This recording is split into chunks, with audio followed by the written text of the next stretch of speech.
या देवी सर्वभूतेषु मातृरूपेण विद्यारूपेण शक्तिरूपेण नमस्तिता नमस्तस्यै नमस्तस्यै नमस्तस्यै नमो नमः। प्रेम से बोलो जगत जननी जगदम्बा आदि शक्ति की जय। श्री दुर्गा सप्तशती 11वां अध्याय इस प्रकार है। मैं भुवनेश्वरी देवी का ध्यान करती हूँ। उनके श्री अंगों की आभा प्रभात काल के सूर्य के समान है और मस्तक पर चंद्रमा का मुकुट है। वे उभरे हुए स्तनों और 3 नेत्रों से युक्त है। उनके मुख पर मुस्कान के छटा छाई रहती है और हाथों में वरद अंकुश पास एवं अभय मुद्रा शोभा पाते हैं। ऋषि कहते हैं, देवी के द्वारा वहाँ महादैत्य पति शुम्भ के मारे जाने पर इंद्र आदि देवता अग्नि को आगे करके उन कात्यायनी देवी की स्तुति करने लगे। उस समय अभीष्ट की प्राप्ति होने से उनके मुख कमल दमक उठे थे और उनके प्रकाश से दिशाएं जगमगा उठी थी। देवता बोले, शरणागत की पीड़ा दूर करने वाली देवी हम पर प्रसन्न हो। संपूर्ण जगत की माता प्रसन्न हो। विश्वेश्वरी विश्व की रक्षा करो देवी। तुम चराचर जगत की अधिस्वर्णी हो। तुम इस जगत के एकमात्र आधार हो, क्योंकि पृथ्वी रूप में तुम्हारी ही स्थिति है। देवी तुम्हारा पराक्रम अल्लंघनीय है। तुम्हारी जल रूप में स्थित होकर संपूर्ण जगत को तृप्त करती हो। तुम अनंत बल संपन्न वैष्णवी शक्ति हो। इस विश्व की कारणभूता परा माया हो। देवी तुमने इस समस्त जगत को मोहित कर रखा है। तुम ही प्रसन्न होने पर इस पृथ्वी पर मोक्ष की प्राप्ति कराती हो। और देवी संपूर्ण विद्याएं तुम्हारी ही भिन्न भिन्न स्वरूप हैं। जगत में जितनी भी स्त्रियां हैं वे तुम्हारी ही मूर्तियां हैं। जगदम्ब एकमात्र तुम ही इस विश्व को व्याप्त कर रखा है। तुम्हारी स्तुति क्या हो सकती है। तुम तो स्तवन करने योग पदार्थों से परे एवं परावारी हो। जब तुम सर्व स्वरूपा देवी स्वर्ग और मोक्ष प्रदान करने वाली हो तब इसी रूप में तुम्हारी स्तुति हो गई। तुम्हारी स्तुति करने के लिए इससे अच्छी उक्ति क्या हो सकती है। बुद्धि रूप से सब लोगों के हृदय में विराजमान रहने वाली तथा स्वर्ग और मोक्ष प्रदान करने वाली नारायणी देवी तुम्हें नमस्कार है। काला काष्ठा आदि रूप से क्रमशः परिणाम की ओर ले जाने वाली तथा विश्व का उपसंहार करने में समर्थ नारायणी देवी तुम्हें नमस्कार है। नारायणी तुम सब प्रकार के मंगल प्रदान करने वाली मंगलामयी हो। कल्याणदायिनी शिवा हो। सब पुरुषार्थों को सिद्ध करने वाली शरणागत वत्सला 3 नेत्रों वाली एवं गौरी हो। तुम्हें नमस्कार है। तुम सृष्टि पालन और संहार की शक्तिभूता सनातनी देवी गुरुओं का आधार तथा सर्व गुणमयी हो। नारायणी देवी तुम्हें नमस्कार है। शरण में आए हुए दीनों एवं पीड़ितों के रक्षा में संलग्न रहने वाली तथा सबकी पीड़ा दूर करने वाली नारायणी देवी तुम्हें नमस्कार है। नारायणी तुम ब्राह्मणी का रूप धारण करके हंसों से जुते हुए विमान पर बैठती तथा कुछ मिश्रित जल छिड़कती रहती हो। तुम्हें नमस्कार है। महेश्वरी रूप से त्रिशूल चंद्रमा और सर्प को धारण करने वाली तथा महान वृषभ के पीठ पर बैठने वाली नारायणी देवी तुम्हें नमस्कार है।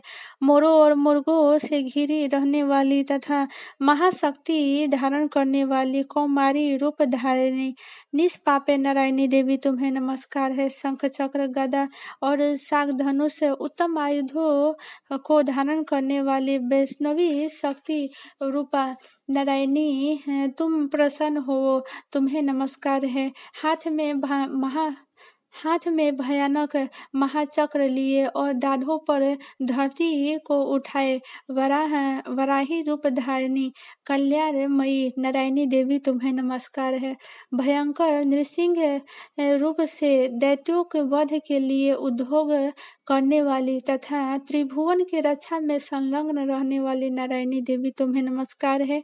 मस्तक पर किरीट और हाथ में महावज्र धारण करने वाली सहस्त्र नेत्रों के कारण क्षिप्त दिखाई देने वाली और वृत्तासुर के प्राणों का अपहरण करने वाली इंद्र शक्ति रूपा नारायणी देवी तुम्हें नमस्कार है। शिवदूती रूप से दैत्यों के महती सेना का संहार करने वाली, भयंकर रूप से धारण तथा विकट गर्जना करने वाली नारायणी देवी तुम्हें नमस्कार है। दाढ़ों के कारण विकराल मुख वाले मुंडमाला से विभूषित मुंडमर्दिनी चामुंडा रूपा नारायणी तुम्हें नमस्कार है। लक्ष्मी, लज्जा, महाविद्या, श्रद्धा, पुष्टि, स्वाधा, ध्रुवा, महारात्रि तथा महा अविद्या रूपा नारायणी देवी तुम्हें नमस्कार है। मेघा, सरस्वती, वरा, भूति, बाभ्रवी, तामसी, नित्या, ईशा रूपिणी नारायणी तुम्हें नमस्कार है। सर्व स्वरूपा, सर्वेश्वरी तथा सब प्रकार के शक्तियों से संपन्न दिव्य रूपा दुर्गे देवी सब भयों से हमारी रक्षा करो, तुम्हें नमस्कार है। कात्यायनी, यह तीन लोचनों से विभूषित तुम्हारे सौम्य मुख है, सब प्रकार से के भयों से हमारी रक्षा करे, तुम्हें नमस्कार है। भद्रकाली, ज्वालाओं के कारण विकराल प्रतीत होने वाली, अत्यंत भयंकर और समस्त असुरों का संहार करने वाला तुम्हारा त्रिशूल भय से हमें बचावे, तुम्हें नमस्कार है। देवी, जो अपने ध्वनि से संपूर्ण जगत को व्याप्त करके दैत्यों के तेज को नष्ट किए देता है, वह तुम्हारा घंटा हम लोगों के पापों से उसी प्रकार रक्षा करे जैसे माता अपने पुत्रों की बुरे कर्मों से सदा रक्षा करती हैं। चंडिके, तुम्हारे हाथों में सुशोभित खड्ग जो असुरों के रक्त और चर्बी से चर्चित है, हमारा मंगल करे, हम तुम्हें नमस्कार करते हैं। देवी, तुम प्रसन्न होने पर सब रोगों का नष्ट कर देती हो और कुपित होने पर मनोवांछित सभी कामनाओं को नष्ट कर देती हो। जो लोग तुम्हारे शरण में जा चुके हैं उन पर विपत्ति तो आती ही नहीं, तुम्हारे शरण में गए हुए मनुष्य दूसरे को शरण देने वाले होते हैं। देवी अंबिके, तुमने अपने स्वरूप को अनेक भागों में विभक्त करके नाना प्रकार के रूपों से जो इस समय इन धर्मद्रोही महादैत्यों का संहार किया है, वह सब दूसरा कौन कर सकती थी। विद्याओं में, ज्ञानों को प्रकाशित करने वाले शास्त्रों में तथा वेदों में तुम्हारे सिवा और किसका वर्णन है, तथा तुमको छोड़कर दूसरा कौन ऐसी शक्ति है जो इस विश्व को अज्ञानमय घोर अंधकार से परिपूर्ण ममता रूपी गड्ढे में निरंतर भटका रही हो। जहाँ राक्षस, जहाँ भयंकर विष वाले सर्प, जहाँ शत्रु, जहाँ लुटेरे की सेना, जहाँ दावानल हो वहाँ, तथा समुद्र के बीच में भी साथ रहकर तुम विश्व की रक्षा करती हो। विश्वेश्वरी, तुम विश्व के पालन करती हो, विश्व रूपा हो, इसलिए संपूर्ण विश्व को धारण करती हो। तुम भगवान विश्वनाथ के भी वंदनीय हो। जो लोग भक्ति पूर्वक तुम्हारे सामने मस्तक झुकाते हैं वे संपूर्ण विश्व को आश्रय देने वाले हो जाते हैं। देवी, प्रसन्न हो में जैसे इस समय असुरों का वध करके तुमने शीघ्र ही हमारे रक्षा की, उसी प्रकार सदा हमें शत्रुओं के भय से बचाओ। संपूर्ण जगत का पाप नष्ट कर दो और उत्पात और पापों के फल स्वरूप प्राप्त होने वाले महामारी आदि बड़े बड़े उपद्रवों को शीघ्र दूर करो। विश्व के पीड़ा दूर करने वाली देवी, हम तुम्हारे चरणों पर पड़े हुए हैं, हम पर प्रसन्न हो। त्रिलोक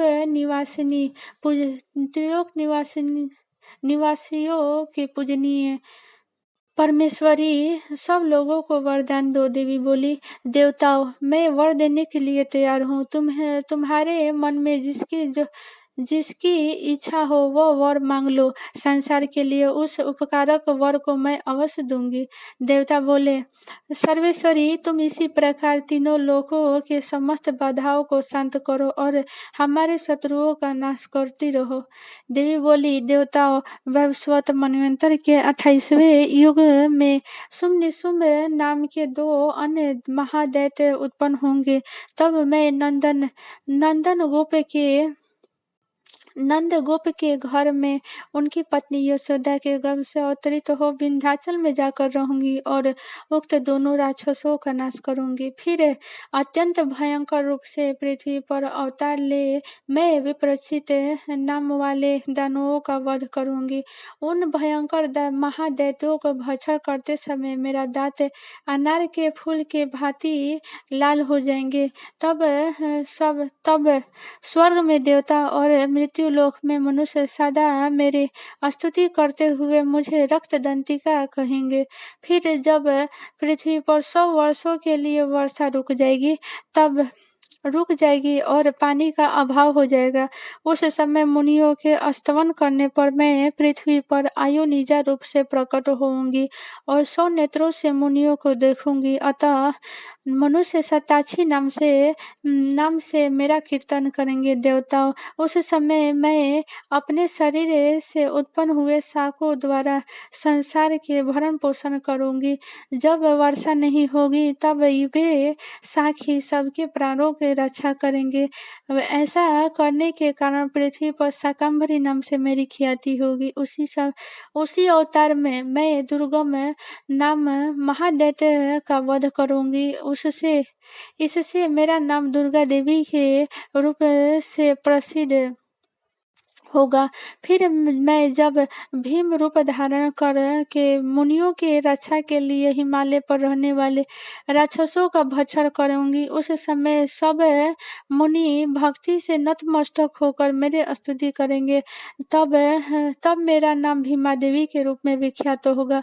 जब अरुण नामक दैत्य तीनों लोकों के भारी उपद्रव मचाएगा, तब मैं तीनों लोकों का हित करने के लिए 6 पैरों वाले असंख्य ब्राह्मणों का रूप धारण करके उस महादैत्य का वध करूंगी। उस समय सब लोग भ्रामरी नाम से चारों ओर मेरी स्तुति करेंगे। इस प्रकार जब जब संसार में दानवीय बाधा उपस्थित होगी तब तब अवतार लेकर मैं शत्रुओं का संहार करूंगी। प्रेम से बोलो आदि शक्ति की।